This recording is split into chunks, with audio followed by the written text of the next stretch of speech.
जय हिंद दोस्तों, live Korean India में आपका स्वागत है। बीपीएससी और बीपीएससी से संबंधित का एग्जामिनेशन होगा, डेफिनेटली होगा। उसके लिए आप पढ़ सकते हैं अभी वन लाइनर फैक्ट में। अभी जितने भी आरआरबी या टीसीएस का जितने भी एग्जामिनेशन हुए, चाहे एलपी हो, जेई हो, जितने भी एग्जामिनेशन है उस सभी का क्वेश्चन पेपर हम लेकर आ रहे हैं। और अभी रिसेंटली अभी आपको लूसेंट का भी सीरीज चला रहा है। लूसेंट का आप लोग को क्लासेस चल रही है, उसका भी आप सीरीज देख सकते हैं। चलिए इस वीडियो को हम आगे कंटिन्यू करते हैं। चलिए एंशियंट हिस्ट्री का आपका पार्ट जैन धर्म आपका स्टार्ट होगा। महाजनपद आपका इससे पहले जितने भी है क्लासेस मैंने कंप्लीट करा दिया है। प्लेलिस्ट उसको जरूर देखिएगा, 1-2 घंटे में आपको पूरा रिवाइज हो जाएगा। एग्जामिनेशन मोमेंट में आप जरूर इसको एक बार रिवाइज करके जाइएगा। साथ ही साथ आपका मिडेवल भी चल रहा है और मॉडर्न भी आज स्टार्ट कर देंगे।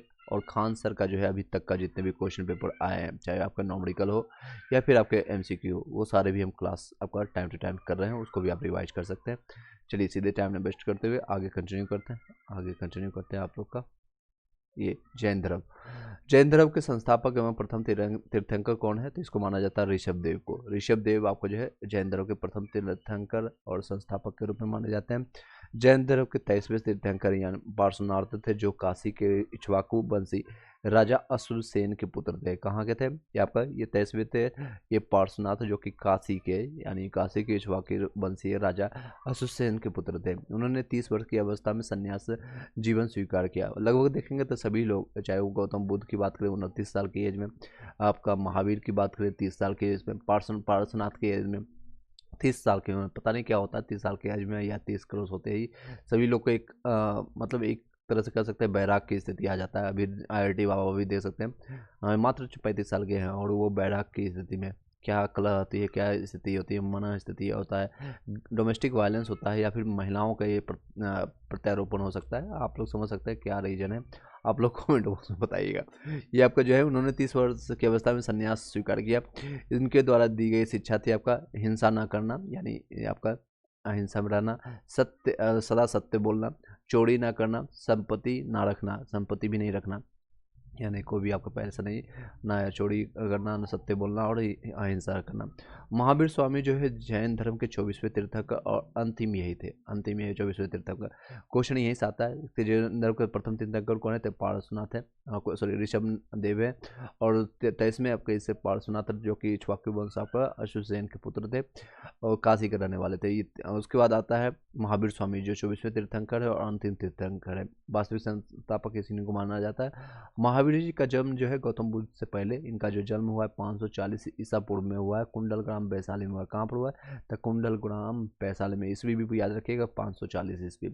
इनके पिता का नाम सिद्धार्थ है, हालांकि गौतम बुद्ध का वास्तविक नाम सिद्धार्थ था, लेकिन इनका पिता का नाम है सिद्धार्थ जो कि जात्रिक कुल के आपका जात्रिक कुल के सरदार थे। माता तिरसला लिच्छवी आपका राजा चेटक की बहन थी, लिच्छवी राजा चेटक की बहन थी, तो दोनों याद रखिएगा। इनका कहाँ पर जन्म हुआ? तो कुंडल ग्राम आपका जो है वैशाली में हुआ है, बिहार में ही। और इनके पिता का नाम सिद्धार्थ और इनका माता का नाम तिरसला।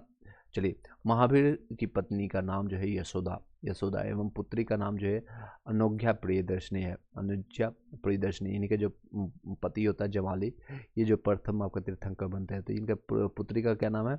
अमर जी। और याद रखिएगा बुद्ध की अगर बात करें, साथ ही साथ हम कंप्लीट कराते जा रहे हैं बुद्ध का, तो बुद्ध की एकमात्र पुत्र होते हैं जिनका नाम था राहुल। राहुल मतलब राहु के रुकावट के लिए नाम के लिए उन्होंने रखा था और उसको छोड़ करके फिर चले गए थे 29 साल के एज में। महावीर के बचपन का नाम था वर्धमान। क्या? वर्धमान। एक वर्धमान जगह भी है जो कि पश्चिम बंगाल वेस्ट बंगाल में।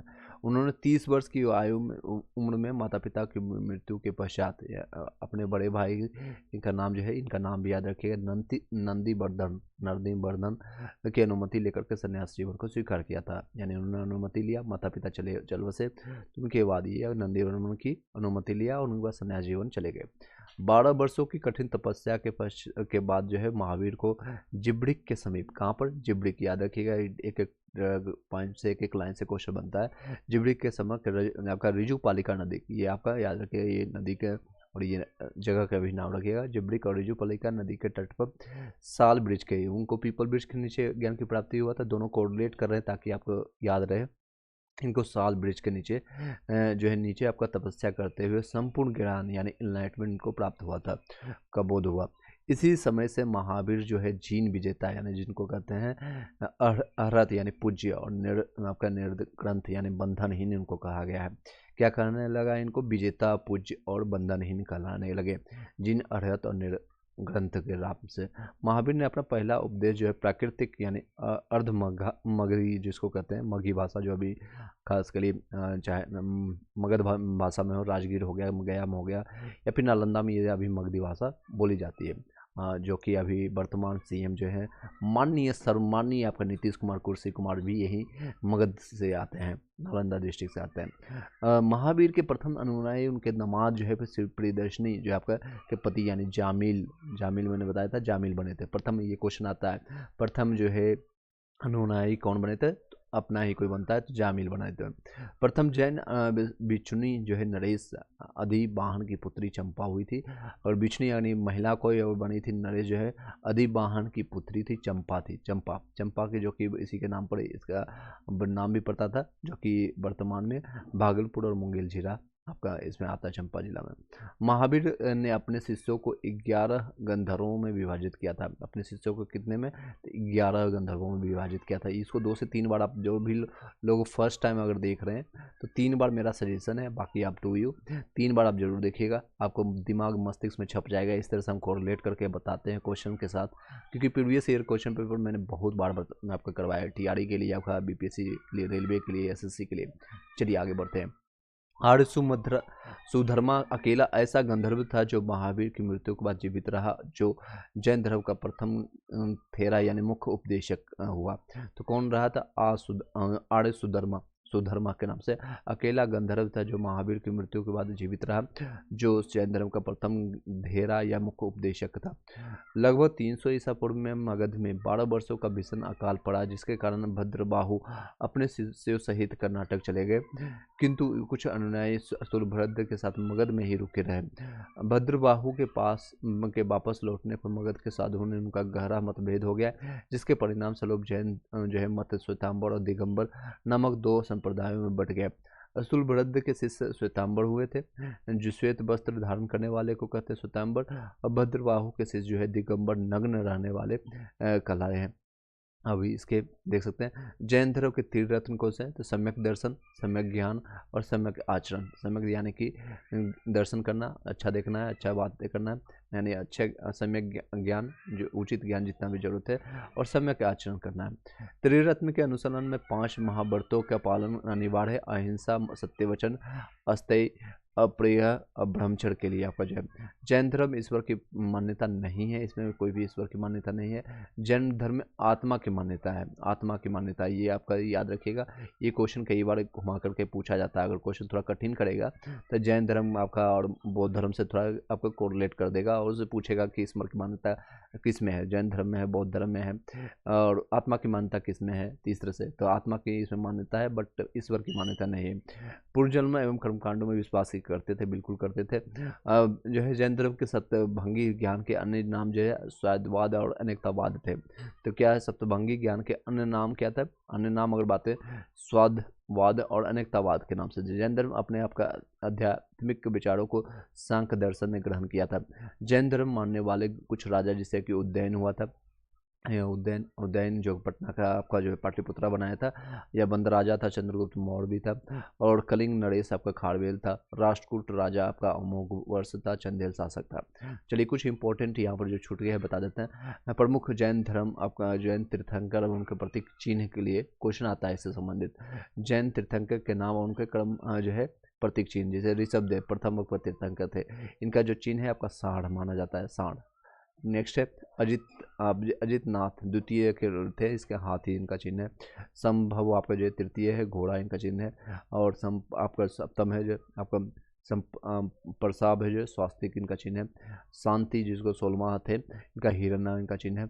नामी इनका जो है 21वें आपका नील कमल के रूप में जानते हैं। अरिष्ट में नेवी जो है आपका 22 में ये शंख इनका चिन्ह है। और 23 में जो है आपका पार्श्व जो है इनका सर्प चिन्ह है। यही याद रखिएगा, ये बार बार आए VPI है, जो VPI में आपको टिक कर देता हूँ। इनका फर्स्ट आपको, और लास्ट महावीर आपको 24 में, अंतिम है सिंह। ये 3 जरूर याद रखिएगा, ये 3 बहुत बार रिपीट हुआ है, तो ये 3 जरूर याद रखिएगा, बाकी भी आप याद रखिएगा। 2 जैन तीर्थंकर ऋषभदेव वर्मन अरिस्टो ने नेमी के नामों का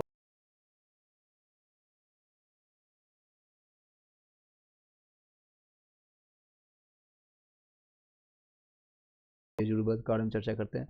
16 जो है पाठ्य के मंत्रों यानी मंत्रों के बारे में, बलि और के अनुसार जो है अनुपालन के लिए नियमों का संकलन यजुर्वेद कहलाता है। जितने भी आप देख सकते हैं मंत्रों का हो गया या बलि के समय अनुपालन के लिए जितने भी चीज़ें वर्णित कहा है तो यजुर्वेद में मिलता है।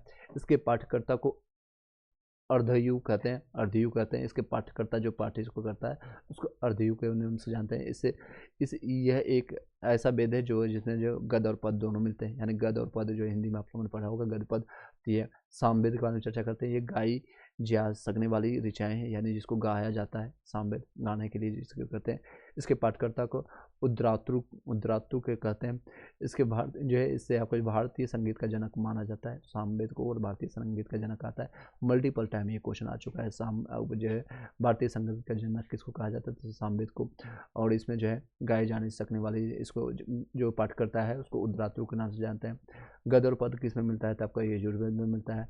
समय बलि आपको नियमों का संकलन किसमें, जहाँ नियम की बात आ जाए, नियम की बात आ जाए उसमें आपको यजुर्वेद आप लगा दीजिएगा। अर्थवेद ये आधुनिक है, अर्थात ऋषि द्वारा जो है रचित इस वेद में रोग निवारण, तंत्र मंत्र, जादू टोना, साप वशीकरण, आशीर्वाद, स्तुति, पाश्चात्य औषधि, अनुसंधान, विवाह, प्रेम, राजक्रम, मातृभूमि, आपका जो है महात्म आदि विविध विषयों में संबंध जो है मंत्र एवं समान मनुष्यों के विचार, विश्वासों, अंधविश्वासों इत्यादि का वर्णन मिलता है। इसमें क्या क्या चीज़ मिलता है। चलिए नेक्स्ट आगे कंटिन्यू करते हैं। इसमें जो है सभी एवं सभा एवं समिति को प्रजापति के 2 पुत्री कहा जाता है। ये क्वेश्चन बहुत आता है यजुर्वेद में। सभा और समिति को जो है प्रजापति के 2 पुत्रियों किस वेद में कहा जाता है, तो ये अथर्ववेद में कहा जाता है। सबसे प्राचीन वेद आपका ऋग्वेद है, सबसे बाद का वेद अथर्ववेद है। मैंने मल्टीपल टाइम बताया अभी। वेदों को भली बातें समझने के लिए 6 आपका जो है वेदांग की रचना हुई है, जैसे कि आपका ये है शिक्षा, ज्योतिष, कल्प, व्याकरण, निरुक्त और छंद। शिक्षा, ज्योतिष, कल्प, व्याकरण, निरुक्त और तथा छंद हुए हैं। भारतीय ऐतिहासिक कथाओं का सबसे अच्छा आपका क्रमबद्ध जो है विवरणों पुराणों में मिलता है। इसके रचयिता लोमहर्ष, आपका लोमहर्ष तथा इसके पुत्र जो है अग्रसर्वा माने जाते हैं। इसकी संख्या जो है 18 है। इसमें से केवल 5 आपका मत्स्य, वायु और विष्णु, ब्राह्मण और भागवत में से आपका राजाओं की वंशावली पाई जाती है। पुराण में मत्स्य पुराण सबसे प्राचीन एवं आपका प्रमाणिक है। अधिकतर जो है पुराण सरल संस्कृत श्लोक में लिखे गए हैं। स्त्रियां तथा शूद्र इन्हें वेद पढ़ने की अनुमति नहीं दी गई थी, उसमें नहीं थी। वे भी पुराण सुन सकते थे, बस सुन सकते थे। स्त्रियां और शूद्र देख सकते हैं स्थिति कैसे खराब होती चली गई थी पुराण आपको जो है। चलिए नेक्स्ट है आपका पुराणों का पाठ जो है आपको पुजारी मंदिर में किया करते थे। स्मृति ग्रंथों में सबसे प्राचीन एवं प्रमाणिक मनुस्मृति माना जाता है। सबसे अगर आपका स्मृति में अगर देखें तो आपका स्मृति ग्रंथ में तो सबसे प्रमाणिक आपका है मनुस्मृति। यह शुंग काल का मानक आपका है ग्रंथ है। आपका जो है नारद स्मृति जो है स्मृति गुप्त युग के विषय में जानकारी प्रदान करता है। जातक में जो जातक ये क्वेश्चन आया भी है, बुद्ध की पूर्वजन्म की कहानी मिलता है। जातक में बुद्ध की पूर्वजन्म की कहानी मिलता है। हीनयान का प्रमुख ग्रंथ है आपका कथा वस्तु, जिसमें महात्मा बुद्ध का जीवन चरित्र अनेक कथानकों के